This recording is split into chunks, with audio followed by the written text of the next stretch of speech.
বিএনপির মহাসচিব মির্জা ফখরুল ইসলাম আলমগীর আইনশৃঙ্খলা বাহিনীর প্রতি মামলা নেয়ার আগে যাচাই বাছাই করার আহ্বান জানিয়েছেন। তিনি বলেন, আইনশৃঙ্খলা বাহিনীর কাছে অনুরোধ করব, ঢালাওভাবে মামলা দেয়া হচ্ছে।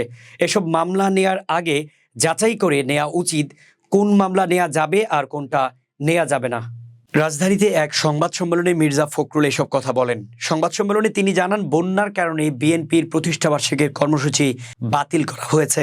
১ সেপ্টেম্বর বিএনপির প্রতিষ্ঠাবার্ষিকী উপলক্ষে ৬ দিনের কর্মসূচি ছিল। সেই কর্মসূচিতে যে অর্থ ব্যয়ের কথা ছিল তা বন্যা কবলিত মানুষের সাহায্যে ত্রাণ তহবিলে দেওয়ার সিদ্ধান্ত নেওয়া হয়েছে।